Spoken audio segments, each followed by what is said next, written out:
Bismillahirrahmanirrahim. Assalamualaikum warahmatullahi ta'ala wabarakatuh. Perkenalkan, nama saya Anandika Putri dengan NIM O1A12063 dari kelas B. Di sini saya akan mempresentasikan UTS Biokimia Farmasi, yaitu metabolisme karbohidrat dan metabolisme lipid. Akan tetapi sebelum itu, mari kita ketahui beberapa definisi berikut. Yang pertama, glikolisis. Glikolisis merupakan reaksi pemecahan molekul glukosa 6 atom C menjadi asam pirufat, yaitu 3 atom C, yang berlangsung secara anaerob dalam sitoplasma dan menghasilkan energi berupa 2 molekul ATP. Glikogenolisis. Glikogenolisis adalah pembentukan glikogen dari glukosa. Yang ketiga, glikogenesis. Glikogenesis adalah lintasan metabolisme yang mengkonversi glukosa menjadi glikogen untuk disimpan di dalam hati. Yang keempat, metabolisme. Metabolisme adalah semua reaksi kimia yang terjadi dalam tubuh makhluk hidup, terdiri atas anabolisme dan katabolisme. Apa itu katabolisme? Katabolisme adalah proses penguraian molekul besar menjadi molekul kecil, misalnya glikogen menjadi glukosa. Yang terakhir, anabolisme. Anabolisme adalah proses sintesis senyawa kimia kecil menjadi besar menjadi molekul yang lebih besar, misalnya asam amino menjadi protein. Dan selanjutnya, metabolisme glukosa secara anaerob ini menghasilkan energi lebih besar dibandingkan dengan anaerob. Yang pertama, proses glikolisis aerob, energi ATP yang menghasilkan satu glukosa. Bisa dilihat pada slide gambarnya. Yang kedua, proses glikolisis anaerob dan energi ATP yang menghasilkan satu glukosa. Gambarnya bisa dilihat pada slide.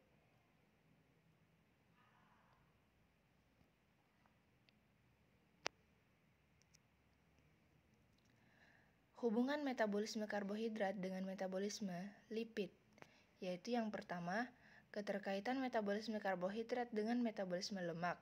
Hasil akhir pencernaan lemak yang berupa gliserol akan memasuki jalur metabolisme karbohidrat melalui reaksi antara glukosa dan pirufat, atau gliserol pirufat masuk jalur metabolisme karbohidrat.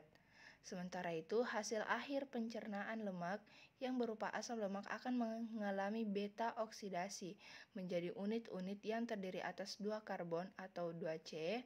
Setiap unit 2 karbon akan mengikat satu molekul koenzim A menjadi molekul asetil koenzim A yang dapat masuk ke dalam jalur metabolisme karbohidrat. Gliserol dapat berubah menjadi glukosa atau pirufat tergantung kebutuhan sel akan energi. Demikian halnya asetil koenzim A. Jika sel tidak membutuhkan energi atau kebutuhan energi masih atau sudah cukup, maka asetil koenzim A yang berasal dari beta oksidasi akan disintesis kembali menjadi komponen lemak. Karbohidrat pun jika berlebih akan diubah menjadi lemak yang disimpan di jaringan lemak di bawah kulit atau jaringan adiposa. Dan keterkaitan metabolisme karbohidrat dengan metabolisme protein. Hasil akhir pencernaan protein berupa asam amino akan mengalami metabolisme melalui 3 cara, yaitu yang pertama, asam amino glukogenik diubah menjadi pirufat yang kemudian memasuki jalur metabolisme karbohidrat. Yang kedua, asam amino ketogenik diubah menjadi asetil koenzim A yang dapat memasuki jalur metabolisme lemak. Dan yang ketiga, asam amino non-glukogenik dan ketogenik. Misalnya asam glutamat dideaminasi dan langsung memasuki siklus Krebs. Melalui ketiga cara tersebut, akhirnya asam amino dapat menghasilkan energi dalam bentuk ATP, karbon dioksida atau CO2, dan air atau H2O, seperti halnya karbohidrat.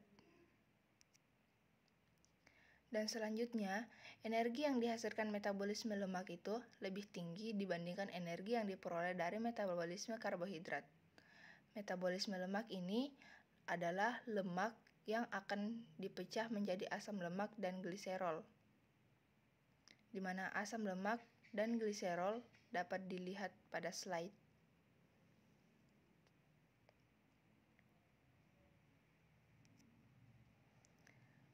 Dan yang kedua, metabolisme karbohidrat, di mana berupa penguraian satu molekul glukosa yang melalui respirasi aerob, yang berarti melibatkan glikolisis dan siklus Krebs, di mana siklus glikolisis dan siklus Krebs dapat dilihat pada slide.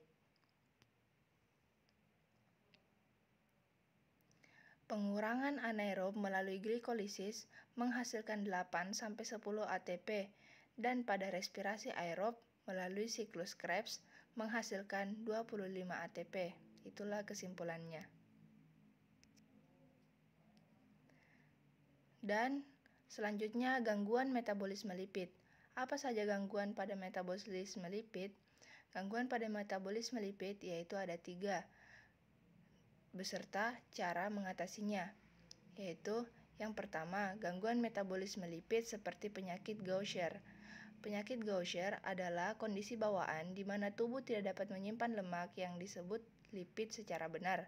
Zat berlemak dapat menumpuk di sekitar organ vital termasuk hati, limpa, paru-paru, tulang, maupun otak. Dan penyebab penyakit Gaucher ini disebabkan oleh kurangnya enzim glukokereprosidase yang diproduksi tubuh. Enzim ini bertanggung jawab untuk memecah zat kimia pada tubuh.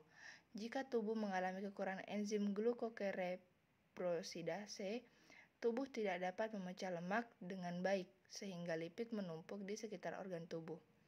Di mana cara mengatasinya yaitu dengan pencegahan kondisi penyakit Gaucher ini setidaknya dapat dibantu dengan penerapan gaya hidup sehat dengan mengonsumsi makanan sehat, berolahraga, dan menghindari stres. Istirahat yang cukup juga dapat membantu meminimalisir penyakit Gaucher. Berikut daftar pustaka yang saya dapat untuk materi ini. Lebih dan kurangnya mohon dimaafkan. Wabillahi taufiq wal hidayah. Wassalamualaikum warahmatullahi wabarakatuh.